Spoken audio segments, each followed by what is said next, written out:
ir para aquela cruz e te salvar, me salvar, salvar todos esses entes queridos, se você acreditar nisso, você se põe a chorar. Porque veja o que ele passou aquela cruz por você, por mim. E a hora que você tiver esse amor e sentir aquela morte na cruz, o quanto ele foi judiado por você, por mim, só você conseguir ficar nesse estágio, sua mente já começou a sofrer um processo. Você parou para as coisas do mundo para falar em Jesus Cristo e entender o amor dele por nós, pelos nossos queridos filhos e cônjuges, enfim, todos os queridos. Olha para ele. Ele está querendo que você olhe para ele na cruz. E você deixe esses afetos como posteriores ao afeto por ele. Você só pode amar esses queridos, filhos, cônjuges, pais, se você amá-lo primeiro. Ele é o melhor amor. A gente só pode amar os nossos filhos, os nossos pais, o cônjuge, se nós amarmos a Cristo sobremaneira anteriormente. Senão nós não amamos. Senão nós não estamos acreditando que existe um céu e um inferno. Nós não estamos acreditando que existe um Cristo e um anticristo. Nós não estamos acreditando num corpo que vai virar pó e de um corpo glorificado. Nós não estamos acreditando numa vida eterna, nós estamos acreditando só nessa vida natural. Há de se sensibilizar as pessoas. Esse é o nosso trabalho. Vamos voltar então para o eleitor. E o dia que a luz raia, o véu cai, não é? E de trevas resplandeceu luz. E essa foi a experiência de todos nós. Nenhum de nós levou uma semana para se converter. Um dia a luz raiou, não é? Haja luz e houve luz. E nós nascemos para Deus. Agora, depois do lavar regenerador, o mesmo Espírito que nos regenerou, ele é o Espírito que nos lava com o lavar renovador. Então você vai ver toda essa coerência do Novo Testamento a respeito desse ensino. Transformai-vos pela, de novo, renovação da vossa mente, para que assim vocês possam experimentar, os Então, cristãos de Roma, nós, né? Qual é a boa, agradável. então, depois do novo nascimento, depois que você nasceu naquela cruz, porque Cristo morreu naquela cruz e ele ressuscitou 3 dias depois. Então, o que ele está dizendo para a gente? Para a gente morrer para os valores do mundo, para os afetos do mundo.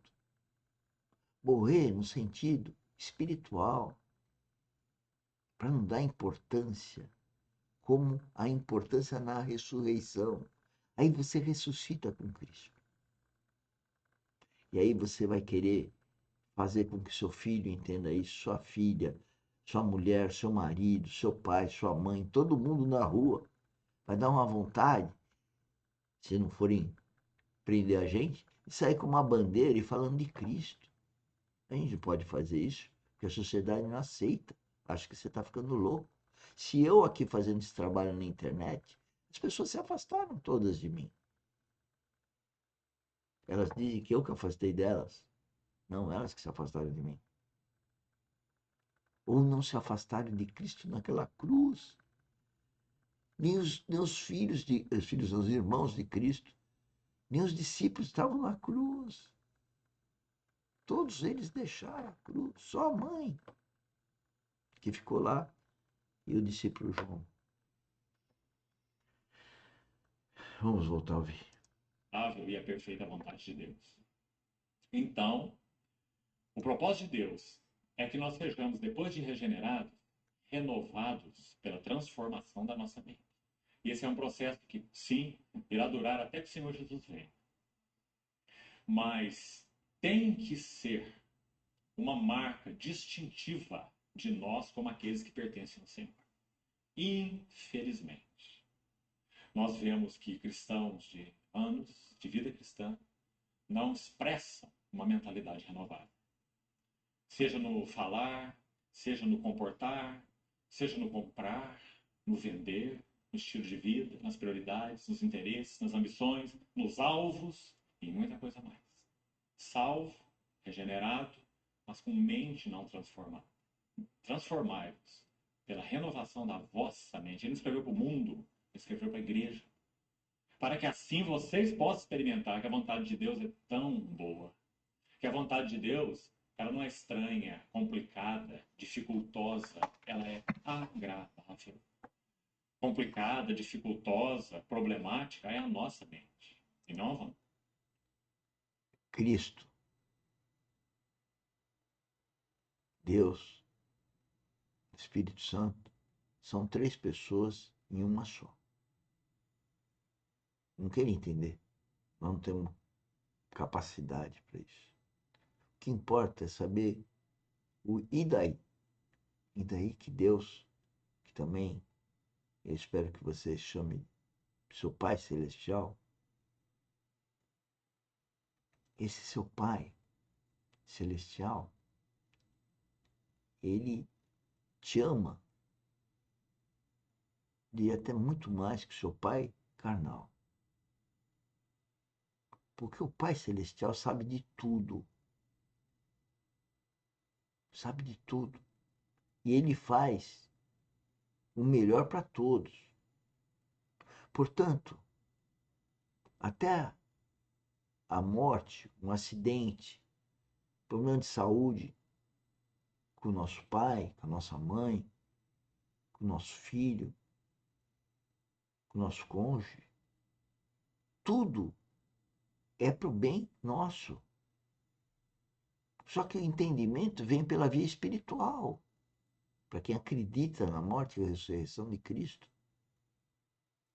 Porque o que ele quer é um relacionamento com nós.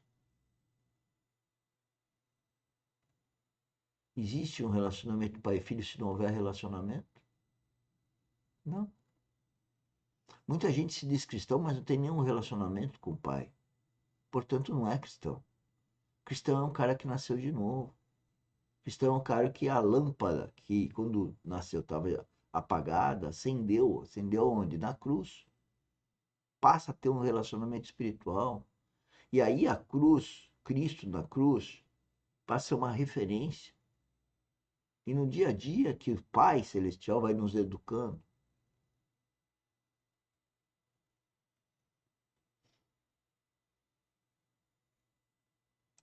Vontade de Deus. Então, quando a nossa mente é transformada, a vontade de Deus é agradável. O Senhor Jesus se agradava tanto da vontade do Pai que ele dizia: é minha comida. Minha comida consiste em fazer a vontade daquele que me enviou.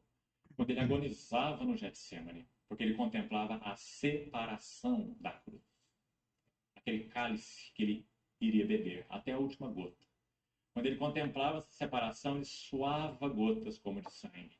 Minha alma está profundamente angustiada até a morte. Mas que direi eu? Pai, seja feita conforme a tua vontade. Ele amava a vontade do Pai, mais do que ele amava a si mesmo. Então, esse é o chamado do Senhor para nós. Tenhais ou penseis a mesma coisa. Tenhais o mesmo amor e sejais unidos de alma, tendo o mesmo sentimento. Nada façais por partidarismo. Vejam como as palavras são sondadoras. Ah, irmão, como nós somos postos pela palavra de Deus. Graças ao Senhor. Que tristeza a mentalidade liberal, a mentalidade modernista, que diz assim, a Bíblia contém, mas a Bíblia não é a palavra de Deus. Quando nós falamos isso, sabe o que acontece conosco? Nós somos os juízes. Para separar desse livro o que é casca não inspirada e o que é grão. Quando nós fazemos isso, nós julgamos a palavra. Mas quando nós cremos que ela é a palavra verbalmente inspirada por Deus, então nós nos dobramos e ela nos julga.